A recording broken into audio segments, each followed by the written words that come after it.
شما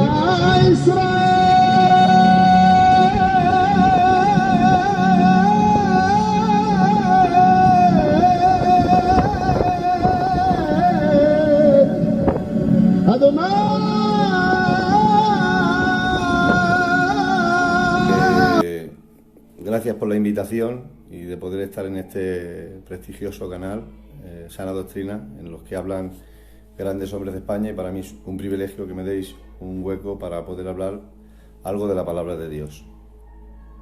Yo quisiera hablar hoy de la restauración de Israel, y quisiera llevarlo la última estación. Vamos a hablar sobre un punto simplemente de lo que Jesucristo va a hacer en su segunda venida para poder expiar el pecado de Israel. Amén. Así que vamos a intentar hablar del principio de Israel, que empezó bien, del pecado de Israel, del plan estratégico de la restauración de Israel, que Dios puso a través del profeta Daniel, las 70 semanas de Daniel. También vamos a hablar de la actualidad de Israel, del presente de Israel y del futuro escatológico de Israel. Lo vamos a resumir en poco tiempo porque tampoco tenemos mucho tiempo para hablar sobre este tema. Pero bueno, yo voy a empezar a hablar un poco sobre la restauración de Israel. Amén, que Dios os bendiga. Vamos a leer la Biblia en el capítulo 9 de Daniel, versículo 24. Dice su santa palabra: 70 semanas están determinadas sobre tu pueblo y sobre tu santa ciudad, para terminar la prevaricación y poner fin al pecado, expiar la iniquidad, para traer la justicia perdurable y sellar la visión y la profecía, y ungir al santo de los santos. En el versículo 24 del capítulo 9 de Daniel, Dios pone, unas bases de restauración para Israel después de haber caído en una apostasía profunda. Y en este versículo hay 6 puntos para destacar sobre la segunda venida de Cristo. Es decir, cuando venga Cristo en la segunda venida al final de la gran tribulación, habría que hablar de 6 puntos importantes, y uno es: dice, para terminar la prevaricación, 1, y poner fin al pecado, 2, expiar la iniquidad, 3, para traer la justicia perdurable, 4, y sellar la visión y la profecía, y ungir al santo de los santos, 6. Pero vamos a hablar sobre expiar la iniquidad. Vamos a hablar sobre la expiación para expiar la iniquidad. Israel, sabéis que está en un estado, de ceguera, y en un estado que ahora mismo Israel... vamos a ir hablando sobre este curso, de cómo está Israel. Pero antes vamos a repasar un poco las fiestas judías. El día de la expiación. Vamos a hablar del día de la expiación, que será al final de la gran tribulación, porque sabéis que Israel no tiene templo, tampoco tiene sacerdotes para poder hacer esta fiesta hebrea y bíblica. En el Antiguo Testamento la Biblia nos habla de 7 fiestas. 4 de ellas tienen que cumplirse. En el Antiguo Testamento habla de la Pascua. La Pascua, sobre todo cuando se cumplió la primera Pascua, vemos cómo Israel se le manda que se coma el cordero, y cuando estaban en Egipto pintaron los dinteles con la sangre del cordero, y esto hizo que el ángel de la muerte no pudiese pasar a las casas de los hebreos en aquel tiempo. Jesucristo ha cumplido esta fiesta cuando murió en la cruz del Calvario. Él es el Cordero Pascual, y su sangre ha hecho vencer la muerte. Es decir, nos ha dado con su sangre poder limpiarnos de pecado y poder librarnos de la muerte, que es lo que simbolizaba en el Antiguo Testamento la Pascua. Luego, dentro de estas fiestas había una fiesta llamada el pan sin levadura, que se celebraba durante 7 días, se comía pan sin levadura. La levadura simboliza el pecado. Jesucristo se llevó el pecado del mundo y fue sepultado en el sepulcro. Ahí se llevó Jesucristo y cumplió esa fiesta llevándose el pecado del mundo.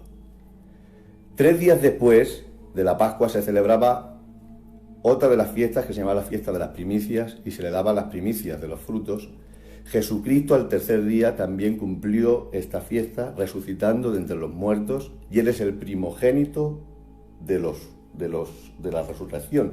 Él es el primero que ha resucitado entre los muertos, es decir, Él es las primicias, y cumplió así una de las fiestas judías, es decir, cumplió 3.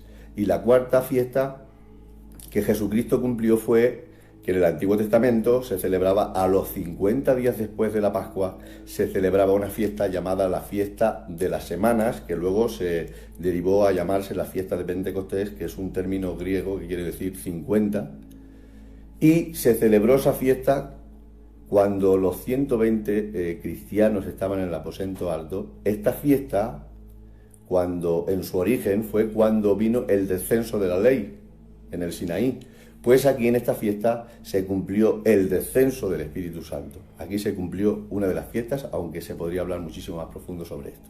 Ahora faltan 3 fiestas escatológicas. La primera es la fiesta de la trompeta. Había 3 fiestas en el tiempo de otoño en Israel que se celebraban, que era la fiesta de las trompetas, la fiesta de la expiación y la fiesta de los tabernáculos.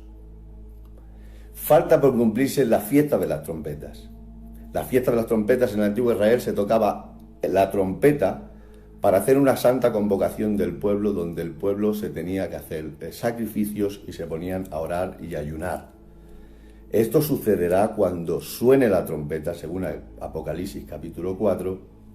La Biblia dice: yo, Juan, estando en el Espíritu, escuché una voz como de trompeta.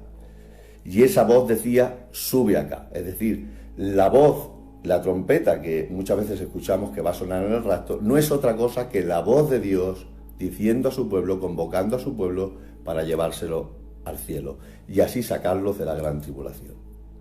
Ahora, al final de la gran tribulación habrá otra fiesta que se llamará la fiesta de la expiación. Esa también falta por cumplirse escatológicamente hablando, y esta fiesta es la que vamos a hablar, la fiesta de la expiación. Al final de la gran tribulación, Jesucristo perdonará el pecado de Israel y así podrá hacer y cumplir será el cumplimiento del pacto abrámico, y podrán pasar al milenio, que el milenio será y celebrarán la última de las fiestas de otoño, que se llamaba la fiesta de los tabernáculos.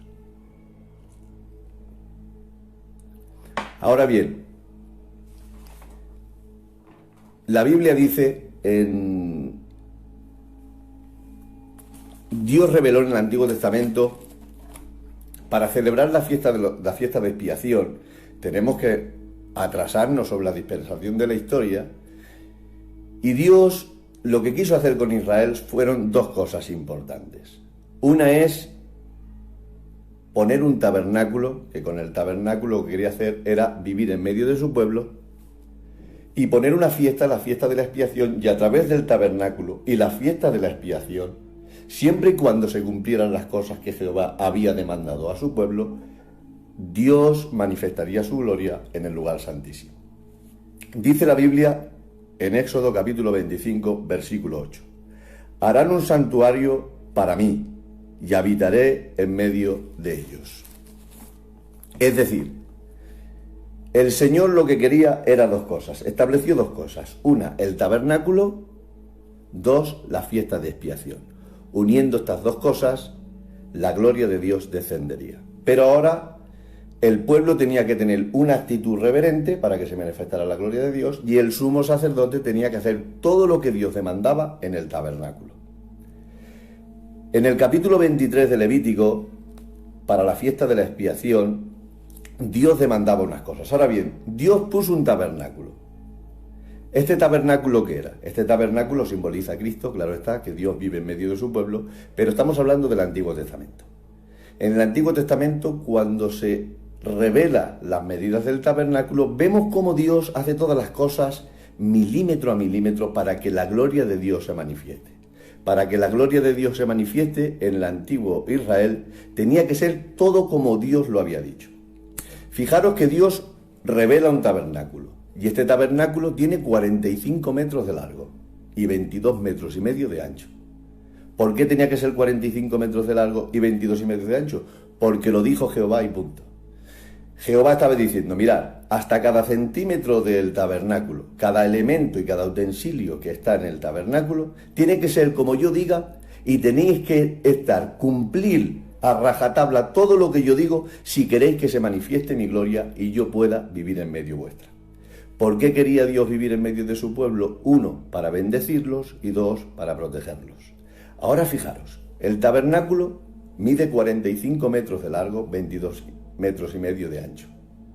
Tiene 10 columnas a lo ancho por 20 columnas a lo largo. Estas columnas son de madera revestidas de bronce, con sus capiteles de plata y sus bases de bronce. Todo tenía que ser como él dijo. Las cortinas que rodeaban el tabernáculo, el recinto del propiciatorio, tenía que ser con cortinas de lino. Ahora bien, dentro de los atrios había un altar de bronce, de madera de acacia revestido de bronce. Este altar medía 2,25 metros de ancho por 2,25 metros de largo, 1,35 metros de alto. Justamente delante había una fuente. Esta fuente, la fuente de bronce, estaba hecha de bronce y también estaba hecha con los espejos de las mujeres para que pudieran verse las manchas los sumos sacerdotes y los sacerdotes. Es decir, el altar de bronce tenía que ser de bronce y tenía que tener esas medidas. La fuente tenía que ser de bronce y tenía que ser con espejos. Ahora, cuando se entraba dentro del lugar santo, había una mesa, la mesa de la proposición, y esta mesa de la proposición medía 90 centímetros de larga, 45 de ancha por 68 de alta. Esta mesa tenía que ser de madera de acacia revestida de oro. Tenía que ser como Jehová había dicho. Enfrente de esta mesa estaba el candelabro de oro. El candelabro de oro tenía que ser de oro puro, labrado a martillo, y pesaba 33 kilos de peso. Tenía que ser con ese peso y de oro puro.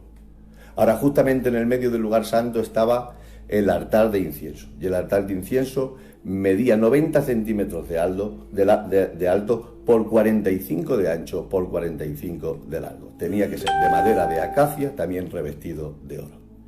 Y en el lugar santísimo estaba el arca del pacto. El arca del pacto medía 1,12 metros de largo por 68 de alto por 68 de ancho. Fijaros, y este era el arca del pacto que estaba en el lugar santísimo. También estaba de madera de acacia revestido de oro, con 2 querubines que miraban hacia el arca del pacto. Dentro del arca del pacto estaba la vara que reverdeció de Aarón, estaba la ley de Moisés, la ley de Dios, y estaba también el maná que descendió del cielo. Ahora bien, ya se hizo el tabernáculo. Ahora Dios pone una fiesta que se llama la fiesta de la expiación. Y la fiesta de la expiación tenía 2 cosas importantes. Ya tenían su tabernáculo, si querían que descendiera la gloria de Dios, tenían que cumplir ahora también con la fiesta de la expiación. Y la fiesta de la expiación, el pueblo tenía que tener una actitud reverente, una actitud de arrepentimiento, y tenían que afligir sus almas. Fijaros lo que Jehová dice en el capítulo 23 de Levítico, versículo 26. Dice: también habló Jehová a Moisés diciendo: a los 10 días de este mes, séptimo será el día de expiación. Tendréis santa convocación y afligiréis vuestras almas, ofreceréis ofrenda encendida a Jehová. Es decir, vamos paso por paso. Dios revela un tabernáculo, el tabernáculo tiene unas medidas y está hecha de unos elementos que solamente Dios había dicho, se tenía que cumplir. El altar tenía que ser de bronce, la fuente tenía que ser de espejos, todo lo que había en el lugar santo era de madera de acacia revestido de oro, y en el lugar santísimo estaba el arca del pacto que tenía que ser con las medidas que Jehová había dicho. Ahora pone una fiesta, y en la fiesta Jehová demanda al pueblo que tiene que afligir sus almas. El pueblo tiene que venir con una actitud de arrepentimiento si queréis que mi gloria baje. Entonces el pueblo venía y afligía sus almas una vez al año, en el día 10 del mes séptimo del calendario hebreo, el día de la expiación. Solamente una vez al año se hacía. El pueblo tenía que venir arrepentido y afligido de sus pecados. Pero ahora el sumo sacerdote dentro del tabernáculo, si el pueblo estaba cumpliendo con su deber, es decir, si el pueblo venía arrepentido, el sumo sacerdote también tenía que cumplir con su deber dentro del tabernáculo si querían que la gloria de Dios descendiera. Y ahora, en la fiesta de la expiación, ¿cómo se celebraba la ceremonia de la fiesta de la expiación? Ya hemos dicho que el pueblo tenía que venir arrepentido. Y ahora el sumo sacerdote para celebrar ese día una vez al año, en el calendario hebreo, en el día 10 del mes séptimo del calendario hebreo, el sumo sacerdote tenía que hacer, primero, lavarse. Tenía que ser así. El pueblo ya estaba cumpliendo con su deber, venía arrepentido. Ahora el sumo sacerdote también tenía que cumplir con el suyo, si querían que la gloria de Dios descendiera y así Dios pudiera vivir en medio de su pueblo, que era el propósito del tabernáculo y el propósito de la fiesta de la expiación. Ahora el sumo sacerdote tiene que lavarse. Tiene que lavarse. Esto es un simbolismo con Cristo, pero vamos a pasar un poquito más de largo porque queremos hablar explícitamente de esta fiesta. El sumo sacerdote se tiene que lavar, y no solamente se tiene que lavar, sino que se tiene que quitar sus vestiduras esplendorosas que usaban durante todo el año. Y ahora se tiene que poner unas vestiduras humildes, blancas, y cuando está limpio y lavado, y está vestido de esas vestiduras blancas que solamente se le ponía una vez al año, salían a la puerta del tabernáculo y traían a un becerro y a un carnero. Una vez tenían el becerro y el carnero, salían otra vez y tenían que coger 2 machos cabrios. 2 machos cabrios que echaban a suertes delante del pueblo. Uno era para sacrificio para Jehová y otro era para Azazel. Ahora el sumo sacerdote, fijaros toda la liturgia que tenía que haber para que la gloria de Dios descendiera. En primer lugar, el pueblo tiene que venir arrepentido. En primer lugar, Dios pone un tabernáculo con todos los utensilios y todos los elementos, con las medidas y los materiales que Dios eligió. Nadie se podía meter en eso. En segundo lugar, puso una fiesta de expiación para que el pueblo viniese arrepentido. Y el sumo sacerdote tenía que cumplir con su deber. En primer lugar, lavarse, ponerse una vestidura blanca, de lino, y luego coger un becerro y un carnero, uno para hacer sacrificio por la familia del sumo sacerdote y otro hacer una ofrenda de holocausto por el pueblo, a Dios. Y ahora salían y escogían a 2 machos cabrios. Y a suertes escogían un macho cabrio para el sacrificio del pueblo en el día de la expiación y en segundo lugar un macho cabrio para echar al desierto para Azazel. Ahora el sumo sacerdote tenía que coger ahora al becerro y degollarle. Cogía la sangre en un recipiente y la reservaba. Fijaros toda la liturgia. Ahora coge el sumo sacerdote, coge un incensario, lo llena de incienso y ahora sí entra al lugar santísimo, quema el incienso en el lugar santísimo y empieza a llenar de humo todo el lugar santísimo. Ahora el sumo sacerdote sale, coge la sangre del becerro, vuelve a entrar al lugar santísimo y con el dedo esparcía la sangre sobre el propiciatorio. Cuando el sumo sacerdote hacía así con el dedo en el lugar santísimo, le salpicaba la sangre a las vestiduras blancas, se manchaba de sangre las vestiduras. Ahora el sumo sacerdote vuelve a salir y ahora coge la sangre coge el macho cabrio, le degüella y entra al lugar santísimo y la sangre del macho cabrio la vierte otra vez en el propiciatorio en señal para arrepentimiento de pecados. El becerro, la sangre del becerro era para la familia del sumo sacerdote. Una vez cogía la sangre del macho cabrio y entraba otra vez en el lugar santísimo y vertía la sangre, ahora tenía que salir del lugar santísimo otra vez y coger el macho cabrio que había sido echado a suertes para Azazel y le hacía una imposición de manos, y cuando hacía la imposición de manos sobre el macho cabrio para Azazel, confesaba el pecado del pueblo y era, digamos, transmitido el pueblo, transferido el pecado del pueblo sobre el macho cabrio ofrecido para Azazel y le desterraban al desierto. Una vez se hacía una serie de liturgias más y una serie de ceremonias, las ceremonias seguían en algunos puntos más, el sumo sacerdote entraba al lugar santísimo y bajaba la gloria de Dios. Y esa era la manifestación de que Jehová aprobaba la actitud del pueblo y también que el sumo sacerdote había hecho todo lo que Jehová le había mandado, y esto simbolizaba que su gloria se manifestaba delante del pueblo. Todo marchaba bien. Ahora tenemos un retrato de cuando las cosas funcionaban bien en Israel. Tenían un profeta consagrado llamado Moisés. Tenían un sumo sacerdote que obedecía a Jehová todo lo que él decía. Y tenía un pueblo que tenía una actitud reverente delante de Dios, y esto generaba algo muy importante, que la gloria de Dios descendiera sobre el pueblo. Pero ahora el pueblo, hermanos,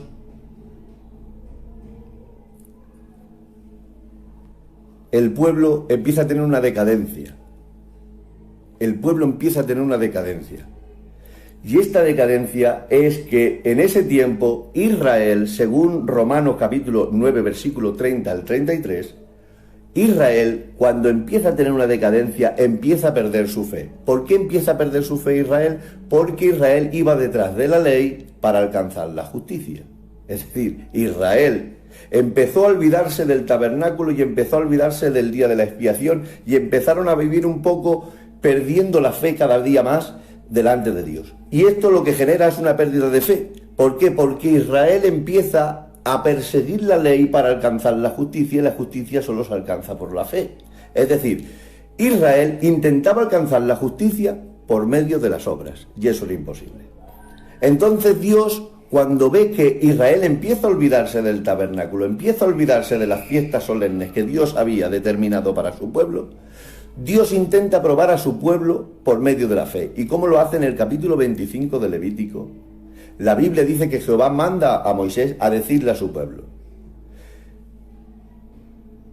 celebraréis el año sabático. El año sabático se celebraba un año de cada 7, es decir, se trabajaba 6 años y el 7º año no se trabajaba. Se tenía que dejar crecer todo lo de la tierra, y Dios daría de comer a su pueblo. Es decir, lo que le estaba diciendo Dios a su pueblo: mirad, no trabajéis durante un año, a ver si tenéis fe de que yo os pueda dar de comer.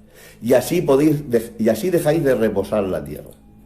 Jeremías había profetizado que Israel tendría que ser deportado durante 70 años en el capítulo 25 de Jeremías y capítulo 29.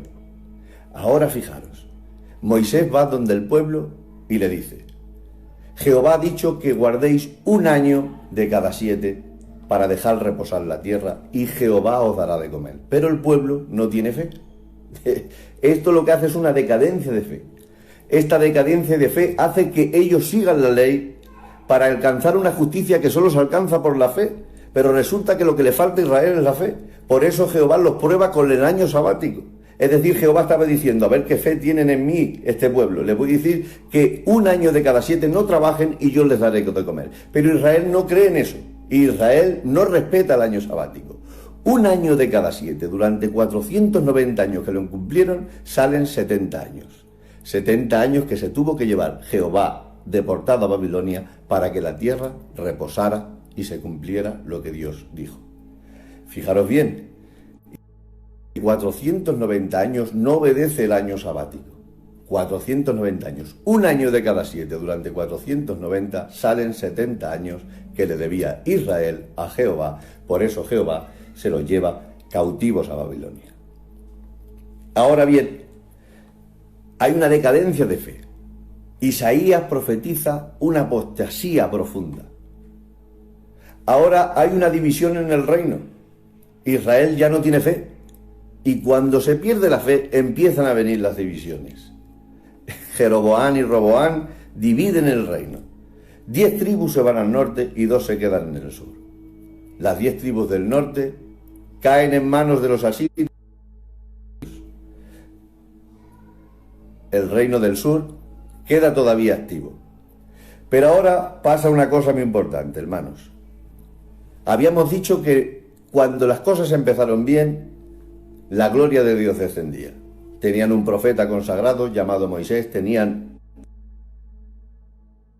un pueblo con una actitud reverente, consagrada, y afligían sus almas en el día de la expiación. Pero ahora resulta de que Israel empieza a entrar en la idolatría. Y esta idolatría empieza a corromper los puntos más importantes del Estado de Israel.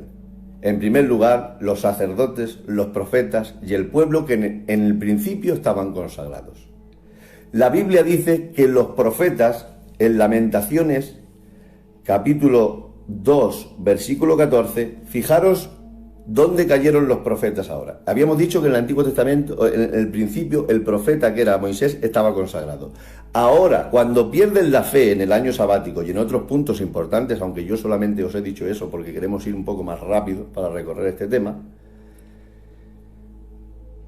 Moisés, Aarón y el pueblo están consagrados. Cuando viene la falta de fe, viene la división, después de la división viene la idolatría y se empiezan a corromper los profetas y se empiezan a corromper los sumos sacerdotes y los sacerdotes y eso hace su efecto que se corrompa el pueblo. Fijaros lo que dice Lamentaciones capítulo 2 versículo 14. Las visiones que tus profetas anunciaron no eran más que un vil engaño. No pusieron tu pecado al descubierto para hacer cambiar tu suerte, te anunciaron visiones engañosas y te hicieron creer en ellas. Los sacerdotes, los profetas del pueblo empezaron a ser profetas mentirosos. Empezaron a corromper el pueblo. No ponían al descubierto el pecado del pueblo. Empezaron a decirle cosas, palabras persuasivas. Empezaron a animar al pueblo cuando estaban corrompidos. Tenían que haber denunciado el pecado para que el pueblo volviese a Jehová y así no pudiesen ir al cautiverio que les estaba preparado. Ahora, yo cuando vi esta profecía que da en Lamentaciones Jeremías, yo decía, ¿pero qué es lo que podría decir los profetas? ¿Qué les decía el profeta para que fueran tan mentirosos? Llegan a ser mentirosos. En Jeremías capítulo 23, versículo 16 y 17, aquí vamos a ver, una pincelada de lo que los profetas decían al pueblo. Dice la Biblia en el capítulo 23, versículos 16 y 17. El Señor Todopoderoso dice: Israelitas, no hagan caso a lo que les dicen los profetas. Lo que dicen no son más que mentiras. Cosas que ellos mismos inventan, que yo no les he comunicado. A los que desprecian mi palabra les dicen, todo les saldrá bien, y a los que siguen tercamente las inclinaciones de su corazón, les dicen, no les vendrá ningún mal. Animaban al pueblo. Un pueblo apóstata les decían, así dice Jehová, no os preocupéis, Dios está con nosotros, Él nos sacó de Egipto. Nosotros somos su pueblo. Pero Jehová no va con ellos. Los sacerdotes se volvieron unos mentirosos animando a un pueblo que estaba en pecado. Esto me suena de algo. Que muchas veces queremos animar a un pueblo que no está sirviendo a Dios. La Biblia está diciendo en Lamentaciones capítulo 2, versículo 14. Jehová mismo le está diciendo que los profetas tuvieron que poner al descubierto el pecado de Israel. El pecado hay que denunciarlo. Necesitamos centinelas del pacto, centinelas de la palabra de Dios, del Evangelio, para denunciar el pecado, porque cuando denunciamos el pecado lo que vamos a hacer es que vamos a salvar muchas vidas.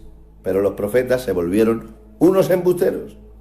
Estábamos viendo que al principio de hacerse el tabernáculo y al principio que se celebraba la fiesta de la expiación, el pueblo tenía buena conducta, el sumo sacerdote estaba consagrado, pero su profeta Moisés también estaba consagrado. Pero en este tiempo, cuando hay una pérdida de fe, cuando empiezan a perder la fe en Jehová, empieza a haber división, y cuando hay división empiezan a corromperse los cargos más importantes del Estado de Israel. En primer lugar, los profetas empiezan a profetizar mentiras.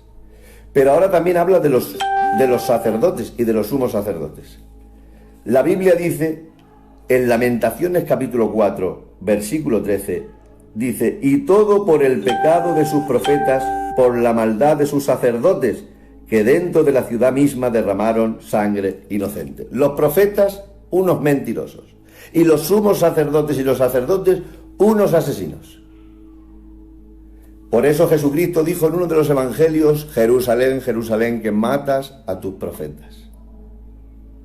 Estos profetas mienten al pueblo y los sacerdotes matan a los verdaderos profetas. Entonces entran en una apostasía total. ¿Qué pasa? La Biblia dice en Jeremías capítulo 23, versículos 11 y 12, dice, el Señor afirma, hasta los profetas y los sacerdotes son malos, En mi propio templo lo han encontrado haciendo el mal. Por eso su camino será oscuro y resbaladizo. Yo haré que los empujen y caigan. Cuando ajuste cuenta con ellos, traeré sobre ellos desgracia. Yo, el Señor, lo afirmo. ¿Os estáis dando cuenta? Al principio de que Jehová revela el tabernáculo, al principio de que Dios pone esta fiesta solemne, la fiesta de expiación, donde lo que demandaba Jehová, que la mezcla de estas dos cosas hiciese que el pueblo viniese arrepentido, que el sumo sacerdote hiciese todo lo que estaba demandado por Dios para que hiciese dentro del tabernáculo y sobre todo en el día de expiación. Todo estaba bien, el profeta, el sumo sacerdote y el pueblo, pero ahora el pueblo decae y resulta que ahora está a la cara B. Los profetas unos mentirosos, los sacerdotes unos asesinos. ¿Y esto qué genera? Si el profeta es mentiroso y el sumo sacerdote un asesino, pues imaginaros cómo puede estar el pueblo. Y la Biblia dice también en Lamentaciones, vamos a leerlo, Lamentaciones capítulo 4 versículo 6, profetas mentirosos, sacerdotes asesinos, el pueblo dice, la maldad de mi pueblo es mayor que el pecado de Sodoma. Bendito sea el Señor, es impresionante.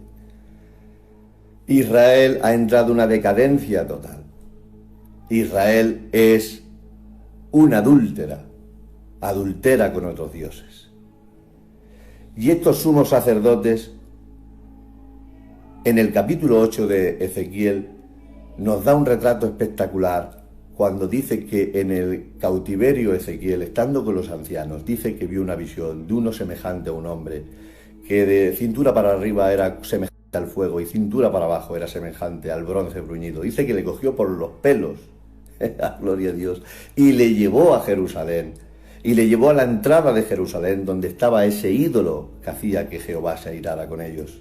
Pero la Biblia dice que cuando entró al santuario y entraron en las grietas de los muros, vieron a los 70 ancianos de Israel que adoraban a toda clase de dioses y de animales. Y dice que cada anciano tenía un incensario. Y Jehová le decía a Ezequiel, ¿no veis lo que está haciendo Israel? Si en mi propio templo están adorando a otros dioses. Pero dice que en la entrada del tabernáculo, del templo, dice que había unos hombres que estaban adorando de espaldas al templo, adorando al dios Sol en señal de apostasía. Y una mujer, y mujeres también en esa visión, rogando al dios Tamuz, que era el dios que hacía que crecieran las cosechas en esta mitología de los países vecinos de Israel. Ellos, como entraron en el tiempo de la escasez del alimento, cuando vino el rey Nabucodonosor, ellos aclamaban a dioses ajenos para que les diese de comer. Y ahora es cuando Ezequiel se da cuenta que Israel está en una apostasía impresionante.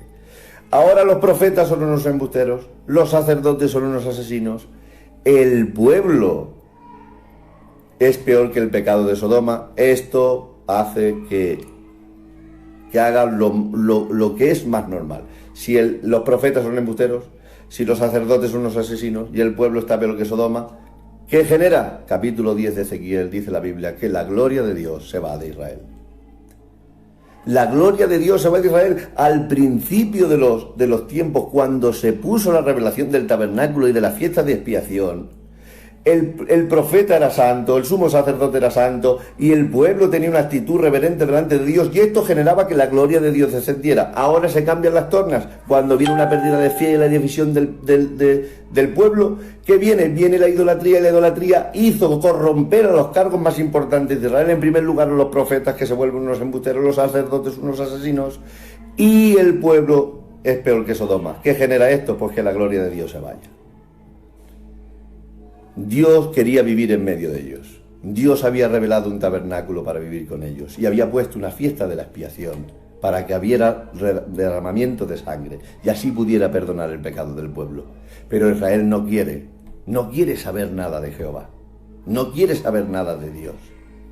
Y ahora el templo es quemado, ya no hay sacerdotes consagrados, ya no hay profetas consagrados, la actitud del pueblo es peor que de Sodoma, por lo tanto no hay día de expiación, y si no hay templo no hay día de expiación, y si no hay día de expiación quiere decir que no se puede perdonar el pecado del pueblo y la gloria de Dios no puede descender.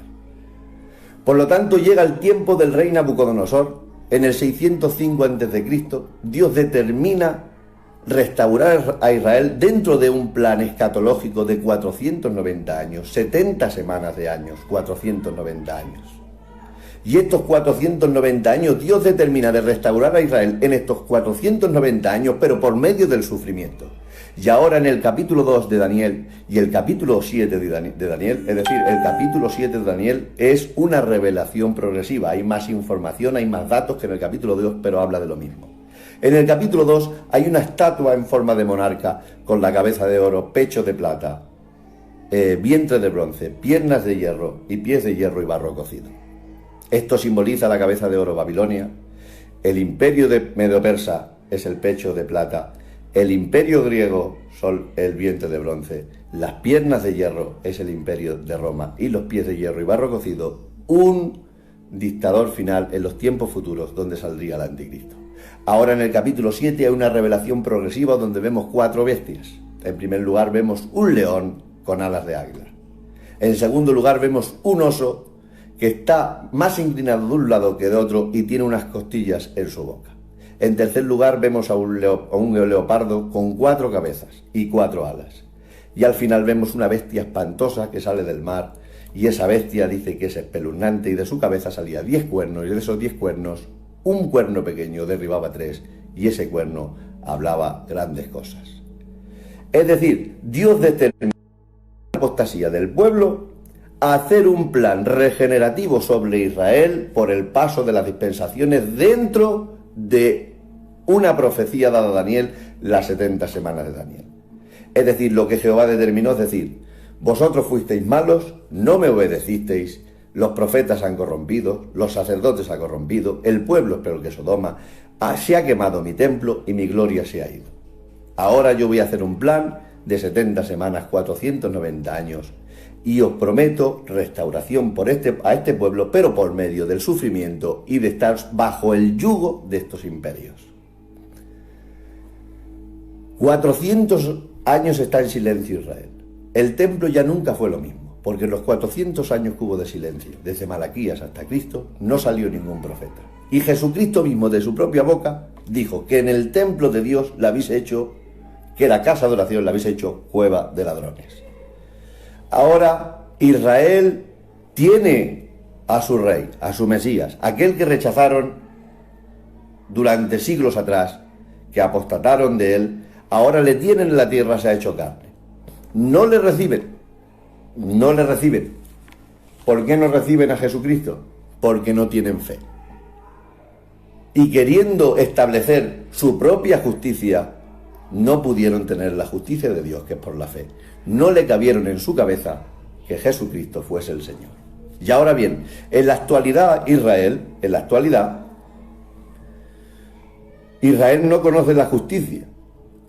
En Romanos 11 la Biblia dice que Israel en la actualidad Dios tiene un remanente escogido como los 7000 que tuvo en los tiempos de Elías. Pero hay una parte de Israel que está endurecido y sus ojos. Y hasta que no haya entrado la totalidad de los gentiles, Israel, la Israel de la actualidad, es la Israel que tenía el mismo pensamiento cuando crucificaron a Cristo, es la misma Israel que apostató en los tiempos después de que se le diera aquella norma sobre el año sabático, que hubo un descenso de fe, hubo una división, hubo idolatría, y Israel intentó perseguir la ley para alcanzar la justicia por medio de las obras, y la justicia se alcanza por medio de la fe. Vino la gracia, vino Cristo, se tenía que alcanzar por la fe, pero ellos no entendieron ni les cabieron en la cabeza de que Jesucristo fuese el Dios de Israel. Y como quisieron establecer su propia justicia, crucificaron a Jesucristo, y al crucificar a Jesucristo, entremos nosotros la Iglesia. La Iglesia ha sido injertada en el buen olivo. Y ahora esta iglesia somos el pueblo de Dios en la dispensación de la gracia. Israel está cegado, porque las 70 semanas de Daniel ya se han cumplido dos partes importantes. En primer lugar, se ha cumplido 7 semanas de años desde la ley de Atarjerjes, de la salida de la orden para poder construir el templo. Se cumplieron 7 semanas de años, 49 años. En cuanto hicieron el templo, hubo 62 semanas, 434 años hasta la venida de Jesucristo, el príncipe hecho carne. 49 años y 434 son 483 años. Cuando vino Cristo, se paró el tiempo y solamente le queda 7 años a esta profecía de Daniel. Los últimos 7 años de la gran tribulación que pertenecen a la dispensación de la ley, que tendrán que todavía pasar los israelitas para cumplir el plan estratégico de regeneración, de restauración de Israel, después de que Israel, en los tiempos antiguos, habían caído en apostasía. Ahora, la Biblia dice en el capítulo 12 de Jeremías, o sea, de Zacarías, versículo 10 o versículo 12, de que un día Israel, vamos a leerlo porque ya vamos a ir terminando. Zacarías,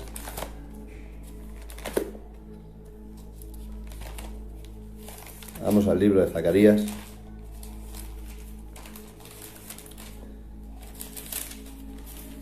Zacarías capítulo 12. Dice la Biblia en el versículo 10, y derramaré sobre la casa de David y sobre los moradores de Jerusalén espíritu de gracia y de oración, y mirarán a mí, a quien traspasaron. Es decir, en la segunda venida de Cristo le queda 7 años a la gran tribulación, y estos últimos 7 años son para Israel, que serán, este es el futuro de Israel. Cuando venga Jesucristo y llegue la totalidad de todos los gentiles, y suene la trompeta, que es la voz de Dios, y la iglesia se vaya con Jesucristo, Israel tendrá que pasar los últimos 7 años que le quedan a la profecía de Daniel.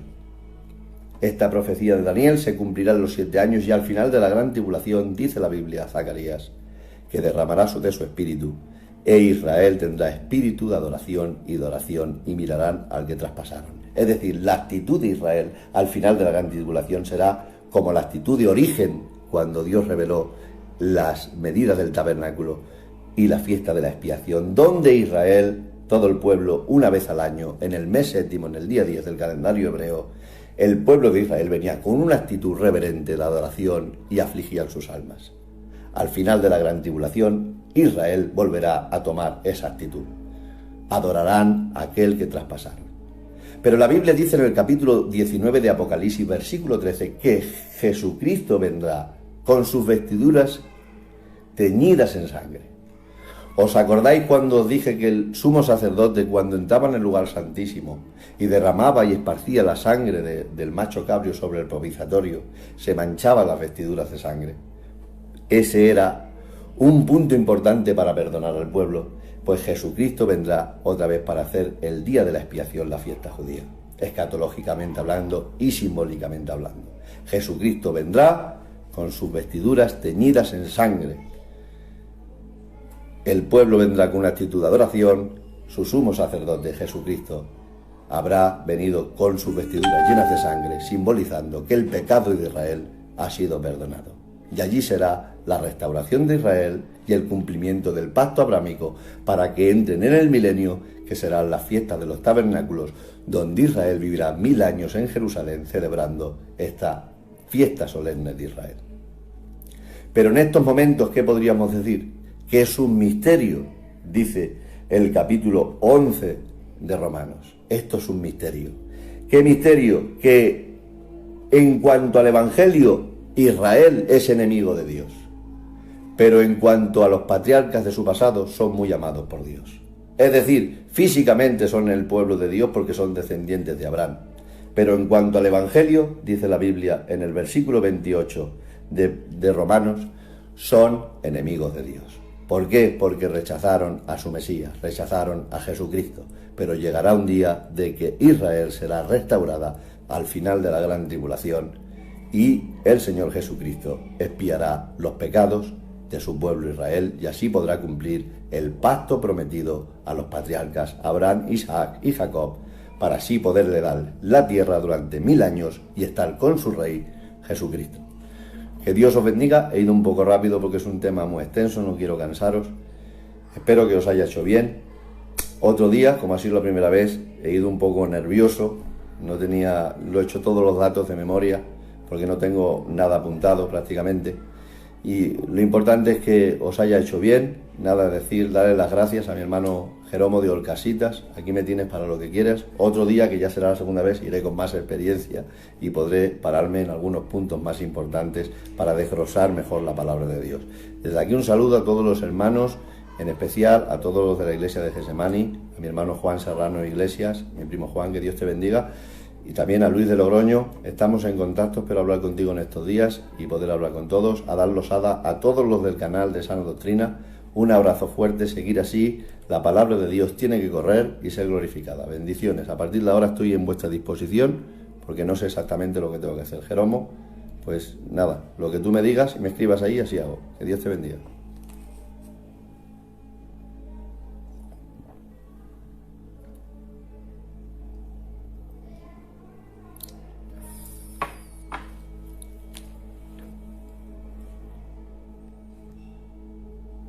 Buenas noches, Miguel Palacio. Que Dios te bendiga, maestro. Espero un día visitarte para que nos visites a la iglesia. Adán Losada, Jeromo, García, desde aquí, desde Talavera. No sé, estoy a vuestra disposición. No sé si tendré que finalizar ya el vídeo. No sé. Espero instrucciones vuestras.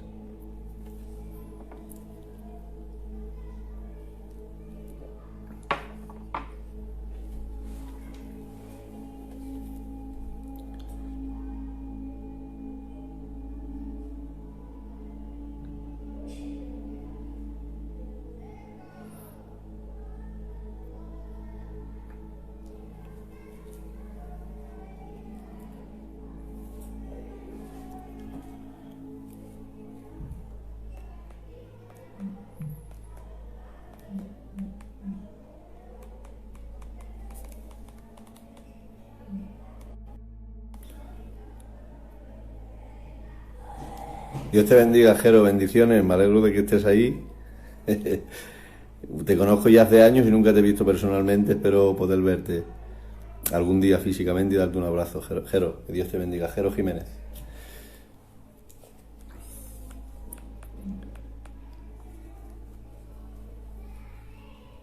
No sé si tengo que finalizar ya el vídeo o no lo sé, hermanos.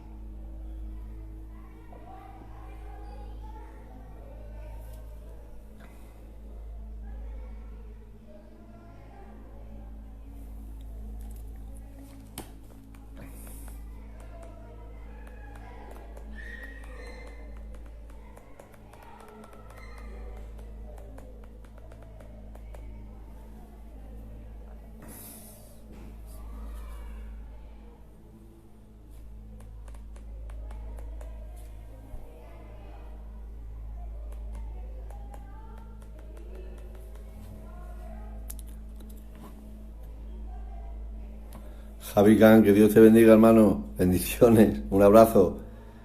Espero poder hablarte contigo en estos días. Me alegro que os haya hecho bien. Bueno, ya doy a finalizar. Bueno, pues antes de finalizar, Jeromo, que Dios te bendiga, Jeromo de Olcasitas. Recibe un abrazo fuertísimo de tu hermano Antonio de Talavera. Disculpar si he ido muy deprisa, es la primera vez que lo he hecho. Otro día, si Dios quiere, lo haremos con más tranquilidad y podremos desmenuzar más la palabra. Desde aquí agradecerte, Jeromo, que me hayas dado esta oportunidad de poder estar en este canal de Sana Doctrina. Y desde aquí un abrazo, hermano Adán también. Que Dios te bendiga, Adán, y a todos los de Talavera, a todos de España, bendiciones, un abrazo y que Dios os bendiga.